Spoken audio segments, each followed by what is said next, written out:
nekkoon un voyou bu ñuy soutenir. Bon, en tout état de cause. Est-ce que tu peux revenir sur la dimension panafricaine et le nouveau leadership africain que Ousmane Sonko incarne aujourd'hui? Xam nga alors donc kon ci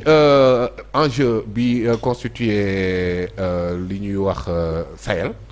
enjeu boobu noonu bu ñu ko maîtriser wul mënuñu am benn objectif panafricain wala mënuñu am benn objectif souverainiste parce que en fait zone tampon la boo xamante ne foog nga pacifier ko pour mën a gérer ak carrément les ressources. Sinon du Sénégal du Mauritanie du Mali du kenn koo xamante ne mën na téye li mu war a téye. Et loolu nag pour mu am. Mais il ne faut pas que bu coow li ne court ñu jéem a xool woy France OTAN jàppale leen ñu bokk il faut que ñu am une armée sous-régionale wala panafricaine boo xamante ne déjà moom mooy jug taxaw partout où les intérêts de l'Afrique sont menacés. Ouais. Parce que ñoom ay pyromanes lañ ñooy créer guerre bi France moom mooy financer maquisard bi. moom mooy aider le kii diriger c'est-à-dire elle casse ses œufs dans toutes les omelettes. D'accord. Alors loolu nag tey jii nii dañoo jàkkaarloo ak. Jeunesse boo xamante ne dafa comprendre les enjeux. Ousmane Sonko dafa am lu mu éveillé ci Sénégal mais tey. bu naroon a jàddu yoon askan bi lay njëkk a jàkkaarloo donc c'est une question de prise de conscience collective. boo xamante ne dirigeant bi ci boppam moom dafa mel ni askan bi da koy tegal ëyeer ne ko fii lañ bëgg a dem. oui parce que xam nañ ne bu ñu demee fii en fait loolu ñëpp bokk noonu. ñu ñëpp dañuy bokk alors Ousmane Sonko moom ngay wax noonu également am na lu mu wax jëmale ko ci Macron ci ay xew-xew yoo xamante ne amoon na ci mais il a un peu lancé na tuuti pic. oui ne Mélenchon. oui. bu ñuy war a dajewaat. yàlla na fekk nga nekk aux affaires. waaw justement muy wax ni. fal naa président fal naa ni mais bien sûr ba pare naan defuma ingérence alors dañuy déglu benn partie boobu nga xam sélectionné nañ ko ci Ousmane Sonko li nga xamante ni wax na ko jëmale ko ci Emmanuel Macron.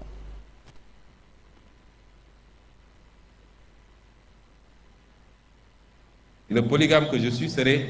un hors-la-loi en France.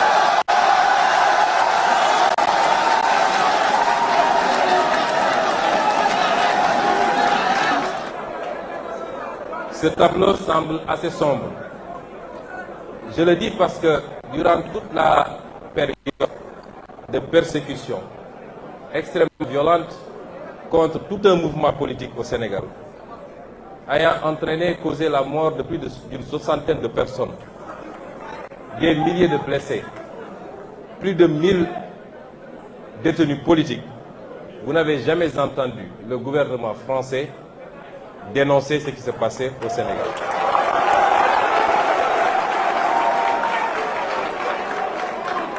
Vous n'avez jamais entendu l'Union européenne dénoncer ce qui se passe au Sénégal.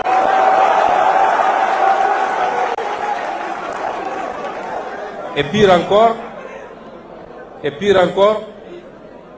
c'est au pire de ces persécutions que le président Macron accueillait le président Macky Sall pour le féliciter d'avoir fait ce qu'il fallait pour sauver son pays. C'est une incitation à la répression, une incitation à la persécution et l'exécution de Sénégalais qui n'avaient de crime que d'avoir un projet politique qui était majoritairement celui des Sénégalais, et ce qui le confirme, c'est l'élection dès le premier tour à plus de 54% de son Excellence le président Bassirou Diomaye Faye. Je voudrais faire une précision. Les propos que j'avance sont les propos de Ousmane Sonko, président du parti Pastef les Patriotes.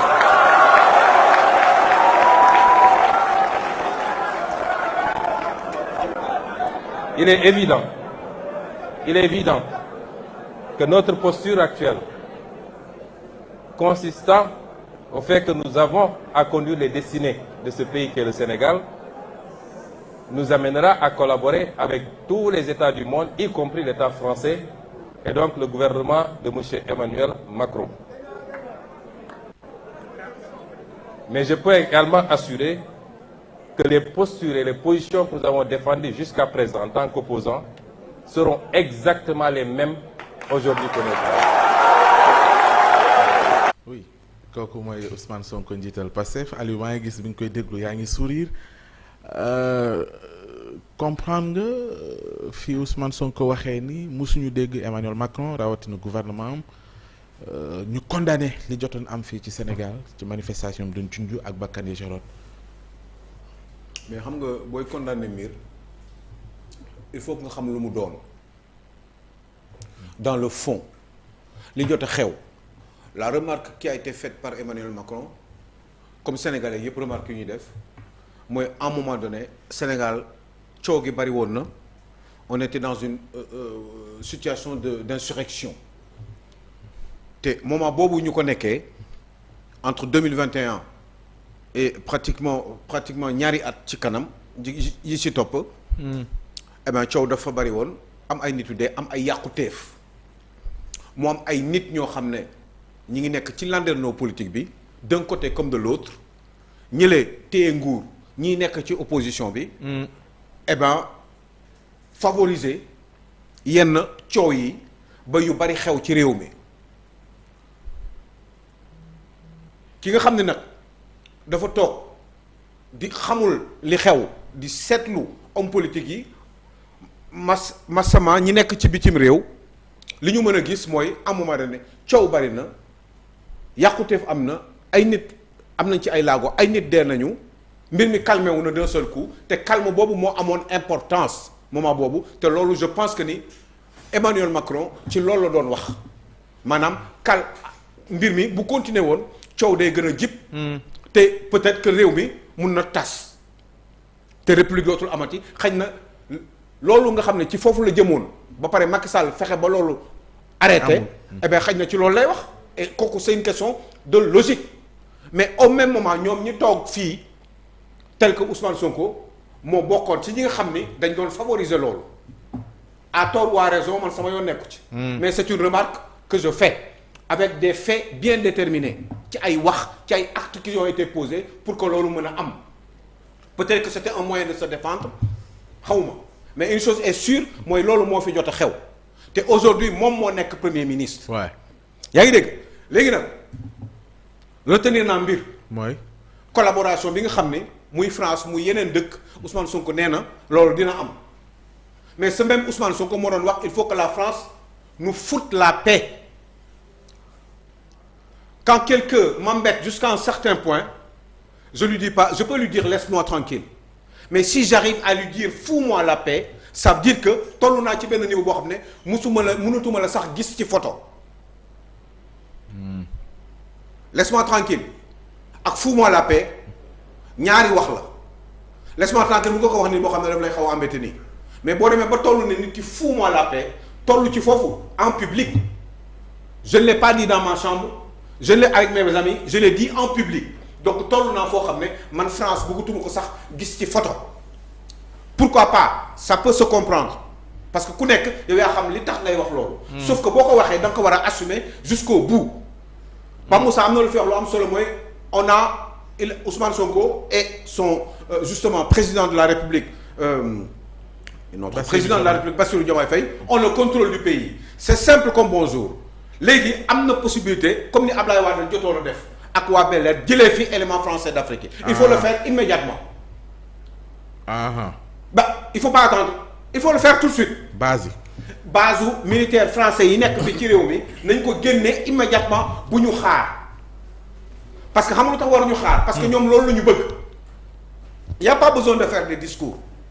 il suffit juste de le faire et moi j'attends avant la fin de l'année pour ñu génnee fi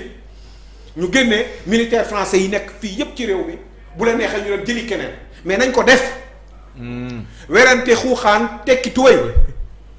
je le disais avant je continue à le dire maintenant que je suis au pouvoir je n'ai qu'à assumer mes responsabilités en les sortant immédiatement ci réew mi parce que bëgguñu leen nee nañu une majorité des Sénégalais bëgguñu loolu nañ leen génne ñu gérer assumer ñoom seen sécurité bopp jarul coow jarul wax bu bari moi je sais ce qui se passe je sais ce qui pourrait se passer ou ce qui ne pourrait pas se passer en réalité li may wax ni moom du ko def lu tax non ñemewuñ ko lu tax non ñemewuñ ko lu tax non déet ba xam nga dugg ci parce que loolu du sujet bi. da nga ni je sais ce qui se passe. non ce qui se passe moo ñemewuñ ko non ku xam àdduna lu muy fonctionner. ku xam Sénégal lu muy fonctionner. ñoom loolu ñemeetuñ ko wax mais c'est simple lu gën a yomb rek mais pourquoi répéter wu la même chose non allez on est au pouvoir maintenant foutez-nous la paix parce que yéen yàgg ngeen ñu sonal yàgg ngeen coloniser vous avez pris nos richesses vous avez pris nos ressources vous avez tout pris vous nous avez appauvris maintenant qu'on est au pouvoir maintenant et qu'on le disait pendant qu'on était dans l'opposition léegi dama bëgg ngeen génn ci biti parce que ñoo yor nguur gi pendant juróomi at il faut le faire tout de suite et maintenant lépp loo xam ne intérêt français la il faut les enlever tout de suite et maintenant jarul xaar et nga remplacer leen comme Sénégal c'est la jeune fille très belle très mignonne et qui est vierge et que tous les autres hommes ont besoin il suffit juste de le faire tout de suite et immédiatement du jigéen bu rafet la du ñëpp a ko soxla du dafa jekk du dafa am maanaam du taxawaay bi rafet na du doxalin bi rafet na mais il faut ce Sénégal là jigéen boobu jekk noonu eh bien bàyyi ñi ko doon ki ko doon labat eh bien mu dem wuti keneen immédiatement jarul xaar maa bëggatuma am ngeen possibilité ne leen da ngeen daan wax bëggatu leen mais dégagez leen France tout de suite mais dangay xaar man boobu laay xaar parce que xam nga lu tax parce que en réalité loolu may xaar lu ma ko gis parce que ce n'est pas vrai waxuñu dëgg loolu mënuñu ko duñ ko def dañu génnee élément français oui mais yomb na nga naan waxuñu dëgg te duñ ko def te doo ñu jox dara non dama ne xam nga la non c'est simple ci discours bi simple woon na jarul avant nga koy commencer da nga naan ñun on a décidé maintenant qu'on est au pouvoir monsieur Mélenchon base élément français yi ñi nekk fii armée française bi nekk ci réew mi ñun bëggatuñ ko parce que dañ ko daan kaas on a été élu pour exécuter li nga xam ne ñun moom lañ doon comment dire mooy suñu engagement moo doon suñu engagement loolu base militaire français yi ak intérêt français yi nga xam ne dafa fi nekkoon comme ñii dañuy yàgg di appauvrir di ndóolal eh bien ñii dañ leen di dax monsieur Mélenchon yow xañ na yow suñu xarit nga parce que boo nekkee ci nguur gi on reverra mais comme yow nekkoo ci nguur gi te ñoom Emmanuel ñoo fi nekk te ñoom Emmanuel bugguma leen te bugguñu leen te sénégalais yi bugguñu leen donc on va vous dégager en attendant que yow mi nga xam ne yow Emmanuel ku baax nga que vous reveniez au pouvoir c'est ça qu'il faut faire c'est du concret coogi baru ko ay discours ñiy tàccu ak yi demee noonu et puis revenir aussi pour dire Emmanuel ñun sax décidé woon nañu parce que vous Emmanuel je crois que Emmanuel Jean-Luc Mélenchon yow ku baax nga te sax yow on a beaucoup de points communs ñun par rapport ak suñu gis-gisu politique mais Emmanuel li ñu bëggoon xam nga mooy lan mooy ñun yàgg nañ dégg sax yow ngay wax ci waxu homosexualité parce que da nga bëgg ñu bàyyi ku nekk mu choisir kii gis-gisu sexuel am eh ben léegi yow Jean-Luc Mélenchon dañu bëgg loolu nga téye ci sa làmmiñ parce que ñun dafa am nu ñuy dundee dafa ko waroon wax directement dafa déglu ma rek dafa war a am noo war a dundee te sax ñun sax décidé woon nañu bés bu ñu ñëwee ci nguur gi dañuy criminaliser homosexualité Jean-Luc Mélenchon xanaa loolu moo gën a dee yooyu la waroon wax jàkkaarloo moom ne ko ñun sax ñëw nañu ci nguur gi dañuy xaar rek bés bu ñu amee majorité léegi nii mu déclaré ko quoi mu wax ñu xam ne gars yi ñu ngi ci état d'esprit boobu dañu nar a criminaliser parce que ñun loolu lañ doon wax ñoo ne bés bu ñu ñëwee ci nguur gi dinañ jàppale waa sàmm jikko bi sénégalais yépp nee nañ ñu criminaliser homosexuel on va le faire nañ ko def te nañ ko def nag man dama bëgg ñu def loolu parce que ñoom ñoo ko waxoon parce que moment bi ñu koy wax nee naa leen mbir mi du noonu waaw léegi comme dama leen wax mbir mi du noonu te yàlla ñëw na léegi dama bëgg xam ndax ñoom ils ont raison ou c'est moi qui ai raison beneen affaire mooy insurrection yi mu wax nii situation insurrectionnelle bi mu wax nii waaw dama bëgg mu expliquer mu ne ko ñun sax yow Jean-Luc Mélenchon yow ñun ñëw nañu ci nguur gi dinañu fexe def suñu kamtalaay kàttan ba lépp loo xam ne ci mbir mi la woon ñi fi complot yeeg machin yi fi jotoon a xew yépp ci régime Macky Sall bi nga xam ne c'est un régime totalitaire yaa ngi dégg régime boobu amul woon démocratie dañu doon sonal di toroxal eh bien régime boobu lépp lu xewoon ci biir ba ay nit dee ba ay yàqute fa am ay taalu dinañ génne lépp ba leeral ko yow Jean-Luc ne t'inquiète pas on va faire une transparence moo war a am ci suñu gestion daf ko waroon a wax ne ko nag dina leer parce que léegi ñun ñoo yor nguur gi képp koo xam ne xam nga boo nekkee ci opposition doo xam kan moo la complot di ko sentir wala nga xam yu tuuti waaye léegi yaa ci nguur gi tu as la possibilité de faire toutes les enquêtes possibles et imaginables yow Jean-Luc Mélenchon on va tout faire ne t'inquiète pas mon grand ku baax nga dinañu def tout ba lépp mu leer ci loolu xewoon fii ñu xam kan moo def ñun nag ni ñu dundee mooy transparence dañu bëgg égalité ci suñu diggante ak la France waaye ñun France bëggatuñ ko parce que man maa doon wax France dégage man bëggatuma Auchan parce que la France nous a tellement pillé nous a tellement fatigué qu'on n'en veut plus on préfère tenter avec d'autres partenaires parce que on les déteste à un point parce que 60 ans d'indépendance ñu continuer di ñu yàqal di piller suñuy ressources ñun bëggatuñ leen du yow nag la ñu bañ waaye sa gouvernement la ñu bañ yow te yow bés boo dellusee yow Jean-Luc Mélenchon dinañ def suñu kaptalaay kàttan pour remettre bu fekkee ñun ñu ngi ci nguur gi ba tey pour remettre en ordre les choses et puis liggéey ak yow parce que yow Mélenchon yow wóolu nañ la wax boobu moo doon discours Ousmane Sonko loolu mooy dëgg répéter exactement ñoom bi ñu nekkee ci opposition bi li ñu waxoon ñoom ñëw nañ ci nguur gi tey ne vous inquiétez pas on va faire exactement la même chose. On avait dit aussi Jean-Luc Mélenchon que ni soxlawuñu ay fonds monétaire international soxlawuñu les sociétés finances internationales ñun Sénégal li fi nekk rek ci alal ñun mun nañ ko lijjanti kon yéen soxlatuñu sax agence française de développement xaalis yooyu ñu fay jox ñun bëggatuñ ko parce que ñun am nañu ay moyens d'intelligence qui nous permettent de régler les problèmes assez rapidement loolu laa bëgg. man loolu laa bëggoon Ousmane Sonko wax ko ci kanamu Jean-Luc Mélenchon ngeen xam ni lépp dëgg la waaye nag li ma leen di wax nii yëpp boo gisee ma leen koy wax je le dis avec ironie parce que je sais pertinemment qu'il n'oserait jamais de le dire. lu tax du ko wax. parce que téye nguur ak nekk ci opposition dama koy wax faral di wax fii notion de idéal politique ak de réel politique boo nekkee dans l'opposition tu peux te permettre de dire tout ce que tu veux xam nga léegi nii mun nga pourquoi doo annoncé nga wax Jean-Luc Mélenchon tout de suite fi mu toog noonu ne vous inquiétez pas on vous aime beaucoup yow xam nga ni ñoo bokk muus waaye comme kële ñoo fi nekk te ñële dañu bañ li ma bëgg élément français yi dama leen di dàq léegi on va essayer de s'organiser pour xool ci ban kii lañ ko mën a teg ci yan ordre légal lañ ko mën a teg pour ngeen génn fi ndànk parce que ñun dañu bëgg léegi di assumer suñuy propre sécurité donc finalement dans quelques périodes bu yàgg dinañ ko def nga annoncé ko rek sax na ko wax intérêt français yi les banques sociétés françaises yi fi nekk te dañuy piller Sénégal ñoom ñëpp dina leen génn parce que ñun ñoo doon wax France dégage parce que on ne veut plus on va faire d'autres choses on va traiter avec les Russes par exemple ñoom ñu xool par rapport ak seen politique wax nan la ñuy def pour ay solutions d'alternative yooyu man laa bëggoon ñuy wax mais pas ay discours yi ñuy tàccu homosexualité bi nañ ma ne dinañu def Assemblée nationale dinañ dem voter ko bés bu ñu amee majorité nañ ko annoncé rek bu ñu ko defagum parce que mënaguñ ko def mais nañu annoncé ne ñoom bés bu ñu nekkee Assemblée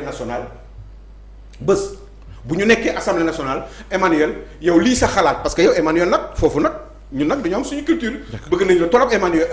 kii nu mu tudd. waaw Jean-Luc Mélenchon bëgg nañ la torop Jean-Luc Mélenchon waaye nag am na boo xam ne da nga koy wax mais boobu nag wax dëgg yàlla nag ñun suñu culture ak suñu coutume bokkul. d'accord bokkul parce que tout simplement ñun sax dañu envisager woon bu ñu nekkee opposition. que bu ñu ñëwee ci nguur gi. danañ ko criminaliser ba képp ku fi homosexuel bu ñu la jàppee dina la tëj lu bon fukki at. d'accord loolu daf ko waroon a wax. mais nag rappeler juste pour terminer. que ni Emmanuel Macron lii mu wax nii.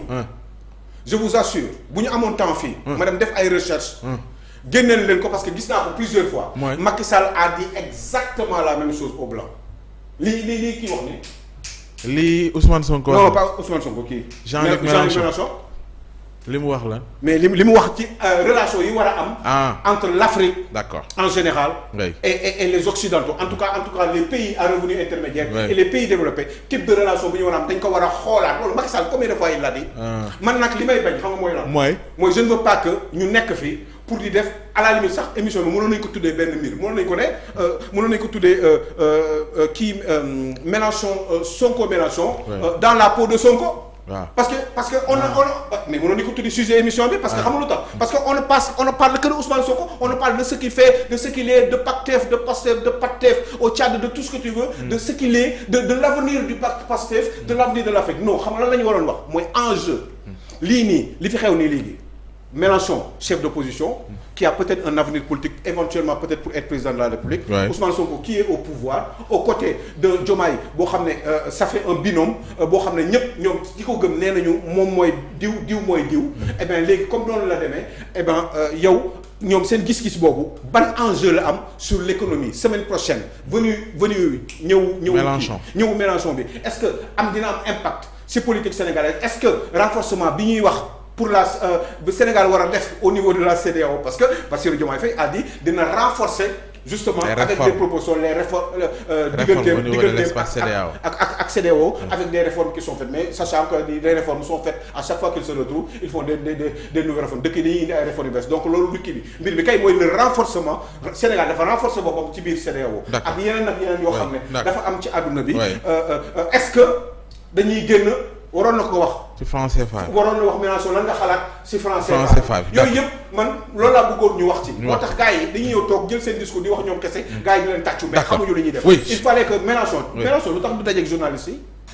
ak Ousmane Sonko ñu def benn conférence de presse ku nekk posé ay questions ku nekk wax mais da ngay ñëw taxaw ils font leur discours ñu def seen déclaration ñu dem d'accord je pense que ce n'est pas une bonne idée et je n'ai pas trop aimé c'est parce que c'est toujours il y a toujours de la cachotterie à l'intérieur il y a toujours du mensonge et un jeu boo xam ne c'est pour berner les populations qui n'ont pas encore tout compris parce que bëgg nga changer d'accord allez on a compris pour changer juste fan nga jaar bien sûr ñu xam pour changer nan la ñuy changer d'accord quels sont kii wax na sànq lu am solo avec quels moyens wax na ko parce que tëppi cëppi nii rek xam nga kuy sàcc du yoot te puis kuy yuuxu nii dinaan oui machin on a le droit on doit faire ceci il faut qu'on s'en sorte il faut que décomplexer amu fi xam nga lan moo fi am suñu gars yi nekkoon fii ñoo doon signé ay mauvais accords pour le Sénégal mais des bons accords pour ñoom seen propre avenir d'accord parce que tout simplement ils avaient des facilités de signature parce que ñoom la ñu faral ñoom ñoo trahir tubaab yi. d'accord Cheikh Matar ñoom ñoo trahir sénégalais. oui est-ce que Macron waroon naa wax ci li xewoon ci réew mi ndax waroon na ko condamner. oui mais gouvernement am naka noonu. d'abord balaa may ñëw ci propos yooyu c'est je crois que Ousmane Sonko a fait d'abord la part des choses. Pour permettre quand même qu'on fasse la part des choses. Il y a un cadre étatique. Un président de la République, on a un premier ministre, on a un ministre des Affaires étrangères.